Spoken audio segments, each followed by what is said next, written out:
Show us your crime plan. Opposition senator calls on government to tell the nation how it plans to deal with the runaway murder. Good evening and thanks for joining us for Primetime News, and a special welcome to our viewers on onespotmedia.com. I'm Janella Precious. And I'm Doreen Samuels. Also this evening, man who confesses to killing his pregnant girlfriend offered bail. 2 Canadians die in motor vehicle crash. New study shows Jamaicans abandoning tertiary education because of costs. UWI backtracks on plan to demolish more traditional halls. And in the financial report, manufacturers balk at cost of exporting. There's also international stories, bite of the week, sports commentary, and weather in the newscast. But before the break, the feedback question.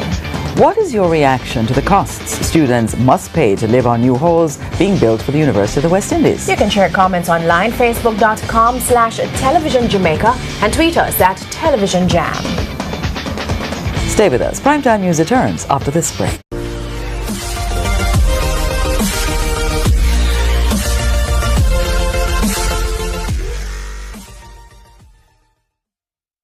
And in a staunch defense, Government Senator Aubin Hill leveled criticism at the former administration's own handling of the country's crime woes.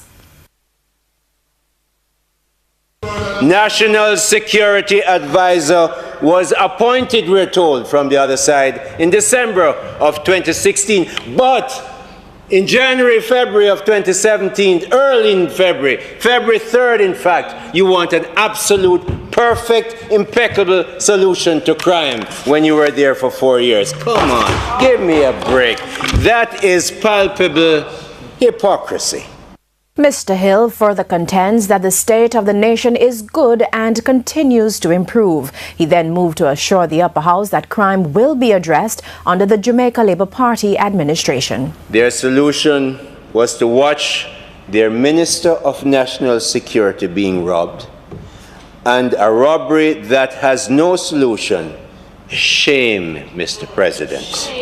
Now, 11 months later, 11 months after taking power, and after they losing power, they want an immediate solution. It will come, Mr. President, because the nation has improved and is improving.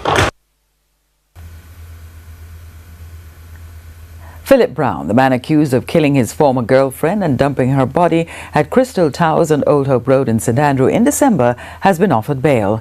Mr. Brown was offered bail in the sum of $1 million when he appeared before the St. Andrew Parish Court this afternoon. TVJ's Dara Smith reports. During Friday's hearing, prosecutors opposed bail on the grounds that Mr. Brown wrote an 8-page statement confessing to killing 31-year-old Carrie-Ann Wilson, the mother of his child. The prosecutors also argued that Miss Wilson was pregnant at the time, and they needed more time to research whether additional charges should be laid against the 35-year-old construction worker. They urged Parish Court Judge Andrea Pettigrew Collins not to grant bail and to consider the safety of witnesses and the mental state of Mr. Brown. But in his application, defense attorney Anthony Williams highlighted the Constitution as well as the Bail Act and argued that Mr. Brown is entitled to bail despite the confession statement. The parish judge agreed with his submissions and offered Mr. Brown bail. He is to return to court on February 28. Investigators reported that Miss Wilson was visiting her child at Mr. Brown's apartment when she was attacked and beaten to death. He then attempted to dump the body in a nearby gully, but was stopped by a security guard at the apartment complex. Mr. Brown later surrendered to the police. Dara Smith, TVJ News. 2 foreign nationals are dead following a motor vehicle crash on the Salt Marsh Main Road in Trelawney this morning. Their identities are yet to be released, but the police have confirmed that the 2, a man and a woman, are Canadians. Reports are that the Canadians, along with 2 other persons, were traveling in a Toyota Axio motorcar heading to Montego Bay. The vehicle collided into a Toyota Hiace bus, which was traveling in the opposite direction. 4 occupants believed to be a foreign national that were traveling in the Toyota Axio motor car received serious injuries, to include the driver of the Toyota Axio motor car. He received serious head injuries and succumbed to his injuries and was confirmed dead. Two other occupants that was traveling in the Toyota Hiace motor truck received injuries also. The police say it appears the driver of the Hiace bus may have been at fault. This is the second crash in 3 days along this section of the road. Speeding is the main contributory factor of this accident, as also the accident that happened along Saltmarsh on Monday. A top story today. Opposition senator calls for government to produce its crime plan and offers suggestions to fight crime. Still ahead, UWI backtracks on plans to demolish more traditional halls. And in the financial week, manufacturers balk at the cost of exporting from Jamaica. Welcome back. Continuing the news. A new study conducted by the Caribbean Policy Research Institute, CAPRI, shows rising costs are forcing more Jamaicans to abandon the dream of tertiary education. The findings were discussed at a forum today at the University of the West Indies, Mona. TVJ's Herman Green reports. President of the Students' Guild at the UWI's Mona campus, Michaela Gonzalez, summed up the challenge of financing tertiary education in Jamaica with this scenario. There's a 300,000 for tuition, then there's another 300,000 for housing. This is per year. You don't think about food yet. You don't think about even any experiences, just as a college experience what you might have, because there are going to be events on campus. So let's just say you're ruling that out and you just come in, you just to school, just to do your work. That is still $500,000. CAPRI's co-executive director, Dr. Damian King, notes that while the full cost is not borne by the student, they are responsible for up to 2/3 of that figure. The whole point of the research that JTech has funded and that CAPRI has taken on is to try and start a discussion around that issue, and that's what today's panel discussion was about. What are the possible solutions? In our primetime news follow-up, the University of the West Indies has backtracked on plans to demolish more traditional halls following TVJ's expose on the cost students are asked to pay to live in newly constructed accommodations. That comes as concerns are expressed that the new hall arrangements are killing traditions at the UWI. More in this report from TVJ's Giovanni Dennis. Staff and students at the University of the West Indies, Mona, are expressing more fear and anxiety that the university's arrangement with the private developer 138 Student Living may be changing hall culture permanently and not for the better. For instance, Student Services and Development Managers SSDM all live on a flat in the hall they manage and are actively involved in student development programs. However, no similar facility is provided on the 138 developments. We asked the chairman for 138, John Lee, why. It has not been a request. A request or directive that would come from the university. But Nadine Spence, SSDM for Mary Seacole Hall, says managers living on hall play significant roles in student development. It would seem as if the space for them to operate has not been worked out, and that student development programs and opportunities for student engagement are not welcomed in the new space. So it's a bit uncertain as to how what predated 138 will continue when 138 takes over. She says open dialogue is needed. In the meantime, other members of staff who spoke are also taking issue with aspects of the arrangement but didn't wish to speak publicly on the matter. The silencing is I think, is something that the university has to start thinking through. Why is it that in a place that talks about academic freedom and, as you said, talks about teaches students about the value of human rights and the value of a democracy, its citizens feel as if they talk, there will be such dire consequences to face. I'm sure there are a lot of people who will say to me, oh, you can't talk about the university. But there's something called academic freedom, and part of the ethic of a university is that those of us who are citizens should be able to criticize it the way we want to, so that the university doesn't become like other public institutions.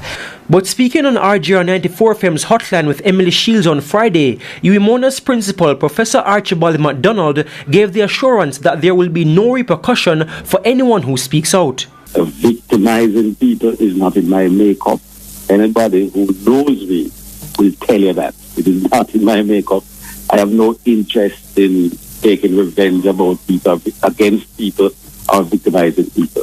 So rest assured that on my watch, no action will be taken against anybody, student or staff, for speaking out.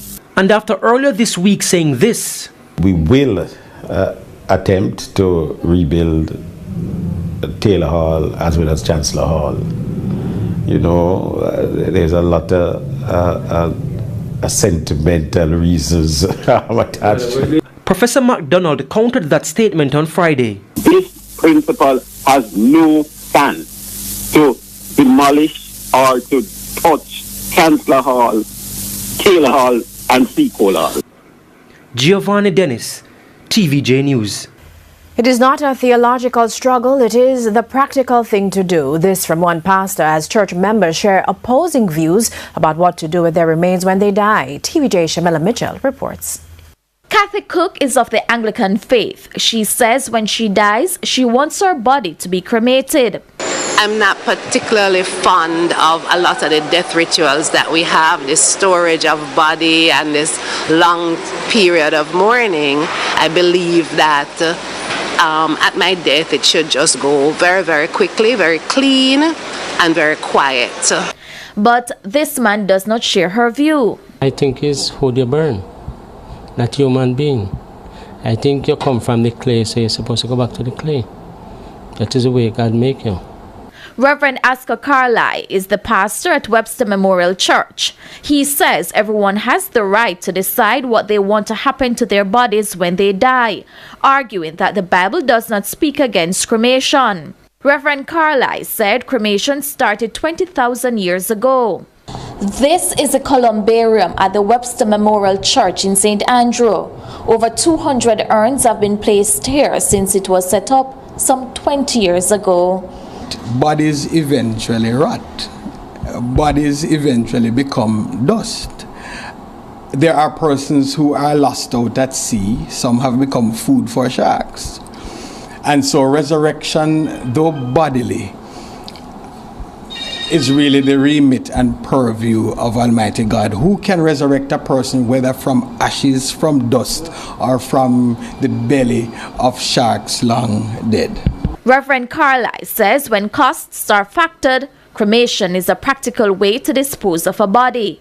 I believe that a building such as a columbarium, as in which we now stand, affords the best use of land space. It allows people easy access on a church grounds to come and quote-unquote visit their loved ones, as opposed to traveling all the way out to St. Catherine or wherever they go to visit their loved ones who they have buried. Mr. Plummer disagrees. You can see the hurt that he burying or the sepulchre that he burying.